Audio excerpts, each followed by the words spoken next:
नमस्कार दोस्तों, उत्तर प्रदेश से योगी आदित्यनाथ को हटाने की तैयारियां तेज हो गई हैं। ये कोई उड़ती हुई खबर या फिर सूत्रों से पता चली हुई जानकारी नहीं है दोस्तों।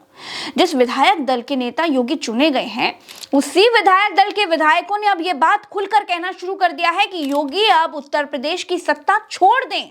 हालात ये हो चुके हैं कि गुजरात लॉबी उत्तर प्रदेश में योगी को हटाने की जो कोशिशें अब तक लुके छिपे तरीके से कर रही थी, अब वो जंग खुलेआम शुरू हो चुकी है। बाबा दिल्ली चले जाए, केशव जी उत्तर प्रदेश संभाल जाए।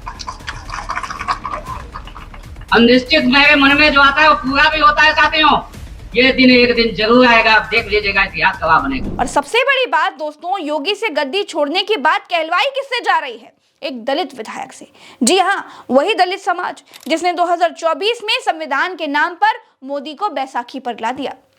वही दलित समाज जिसको 5 किलो राशन देकर के बड़ी मुश्किल से मोदी और शाह ने बसपा से अलग किया है।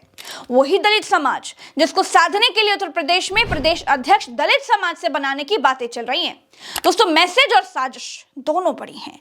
दलित विधायक नहीं चाह रहे हैं कि उत्तर प्रदेश में ठाकुर मुख्यमंत्री रहें, और उससे भी बड़ी बात यह है कि जब हरदोई के गोपामऊ सुरक्षित सीट से विधायक श्याम प्रकाश ये बात कह रहे थे, तो योगी की गद्दी से पैदल करने की 2 बार चेष्टा करने वाले डिप्टी सीएम केशव प्रसाद मौर्य मंच पर ही बैठे हुए थे। केशव प्रसाद मौर्य अखिलेश यादव की हर बात का खंडन करते हैं, लेकिन अपने ही विधायक की बात का खंडन नहीं किया। सिर्फ इतना ही बोले कि विधायक श्याम प्रकाश बेबाक हैं। और सुनिए, खत्म नहीं हुआ है दोस्तों, अभी और बता रही हूं। उत्तर प्रदेश की खबर है, मुझसे अच्छा कोई और आपको बता भी नहीं पाएगा।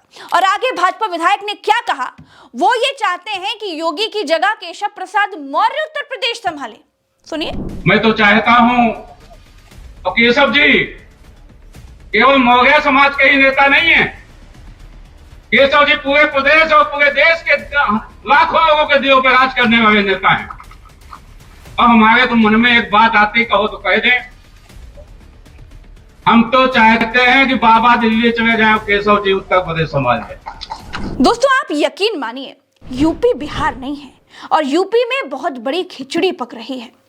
योगी बार बार ये कह रहे हैं कि वो गोरखपुर वापस चले जाएंगे, सत्ता छोड़नी पड़े तो वो सत्ता छोड़ देंगे। मुझे अच्छा लगेगा कि कार्य करते करते मुझे गोरखपुर की तरफ जाने का अवसर मिले, तो मैं कम से कम अपने योगी धर्म और आगे बढ़ा सकूं। राम मंदिर के लिए सत्ता भी गंवानी पड़ेगी तो कोई समस्या नहीं होनी चाहिए। ये सब कुछ आरएसएस और मोदी की 30 तारीख को नागपुर में जो बैठक होने जा रही है, उस मीटिंग से पहले ही आखिर क्यों हो रहा है?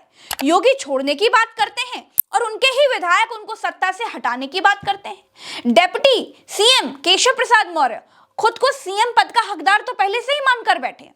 चलिए मान लेते हैं कि भाई हरदोई के विधायक श्याम प्रकाश थे, केशव जी ने ये बात माहौल सेट करवाने के लिए कहलवा दी हो, एक बार ये मान लेते हैं। लेकिन गाजियाबाद की लोनी विधानसभा से विधायक नंद किशोर गुर्जर को तो केशव प्रसाद मौर्य ने पोल पट्टी नहीं पढ़ाई होगी ना। नंद किशोर गुर्जर योगी के बारे में कहते हैं कि योगी के ऊपर अधिकारियों ने काला जादू करा दिया है।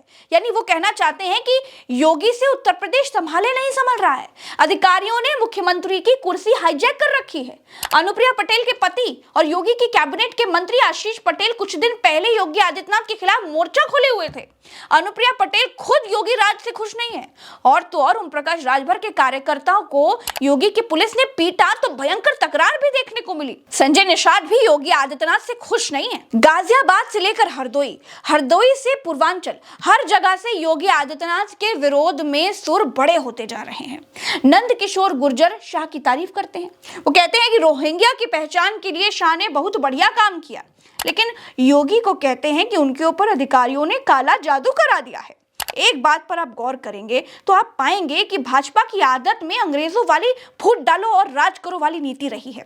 सपा ने यहां तक कह दिया कि उनके घर में झगड़ा भाजपा ने ही कराया था। तो क्या अब गुजरात लॉबी योगी आदित्यनाथ के खिलाफ चक्रव्यूह रच चुकी है? अगर योगी ने आसानी से सत्ता नहीं छोड़ी तो क्या विद्रोह की स्थिति उत्तर प्रदेश में बन सकती है? क्योंकि ये मत भूलिए, योगी सरकार पार्ट 1 में योगी सरकार के करीब 150 विधायक योगी सरकार के ही खिलाफ विधानसभा के भीतर धरने पर बैठ गए थे।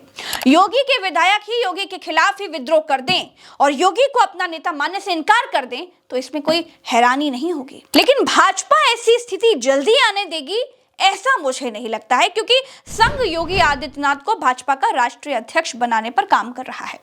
कौन बनेगा राष्ट्रीय अध्यक्ष ये मैं आप ही नहीं बता पाऊंगी, लेकिन ये जरूर कह पाऊंगी कि योगी का नाम सुर्खियों में है, जो गुजरात लॉबी को बिल्कुल पसंद नहीं है। राष्ट्रीय अध्यक्ष का फैसला 30 मार्च को आरएसएस के दफ्तर में मोदी के साथ बैठक में हो सकता है। एक बात तो साफ है कि आरएसएस योगी को बर्फ में नहीं लगने देगी, क्योंकि आरएसएस को मालूम है कि योगी को बर्फ में लगने देने का मतलब है उत्तर प्रदेश में भाजपा का बेड़ा गर्क होना। और अगर उत्तर प्रदेश में भाजपा का बेड़ा गर्क हुआ तो आरएसएस का हिंदुत्व का एजेंडा खटाई में पड़ जाएगा। दोस्तों, फिलहाल केशव प्रसाद मौर्य को अगर सीएम बनना है तो योगी को हटाना पड़ेगा। अगर गुजरात लॉबी को मोदी के बाद शाह को प्रधानमंत्री पद पर देखना है तो भी उत्तर प्रदेश से योगी आदित्यनाथ को हटाना पड़ेगा। अगर गुजरात लॉबी को यूपी की भाजपा में बाकी राज्यों की तरह दखल बढ़ाना है तो योगी को हटाना पड़ेगा। और गुजरात लॉबी उसी मिशन पर लगी हुई दिखाई देती है।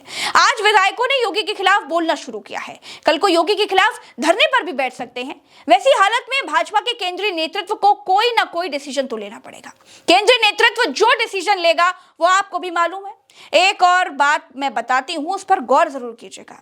ये वीडियो देखिए, ये वीडियो देखकर बहुतों को मिर्ची लगेगी, लेकिन एक बात और कहूंगी, जिन योगी आदित्यनाथ के सामने बोलने में विपक्ष के नेताओं की धुकधुकी बढ़ती रहती है, उन योगी आदित्यनाथ के खिलाफ उनके ही विधायक बोल रहे हैं, तो जरूर उनके पीछे ढाल बनकर कोई ना कोई बड़ी शक्ति तो खड़ी है, इसमें कोई दो राय नहीं है।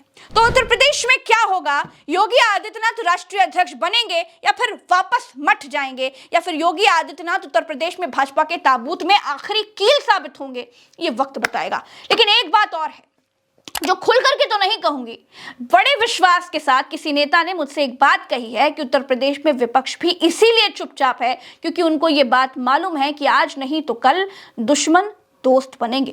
भाजपा की कोर टीम ही भाजपा को हराएगी। दोस्तों, उत्तर प्रदेश की तमाम ज्यादातर खबरें मैं आपके अपने चैनल उल्टा चश्मा यूसी पर अपलोड करती हूं, लेकिन जब उत्तर प्रदेश की ऐसी बात आ जाती है तो आपको बतानी बहुत जरूरी हो जाती है। तो इसीलिए प्रज्ञा के पन्ने पर भी मैं उसको लेकर के आ जाती हूँ, क्योंकि उत्तर प्रदेश के पत्रकार प्रज्ञा से बेहतर उत्तर प्रदेश के बारे में आपको कोई और नहीं बता पाएगा। आज ओम प्रकाश राजभर जी के यहाँ होली मिलन समारोह का न्योता है, देखती हूं अगर वहां जाऊंगी वहां से क्या खबरें निकलती हैं, निकाल कर जरूर लाऊंगी। लेकिन वक्त उत्तर प्रदेश की सियासत में बड़ा नाजुक चल रहा है। और एक बात और बताती हूं जो मैंने अनुभव किया है, खबरें माइक लेकर के घूमने से नहीं निकलती हैं, खबर खामोशी से निकलती हैं। आप सब अपने चैनल प्रज्ञा के पन्ना को इतना प्यार देते हैं, इसके लिए आप सब लोगों का बहुत बहुत शुक्रिया। हर दिन कोई ना कोई वीडियो हमारा ट्रेंडिंग कराते हैं, इसके लिए धन्यवाद। चैनल को सब्सक्राइब करते रहिए, हमारी ताकत बढ़ाते रहिए। जय हिंद।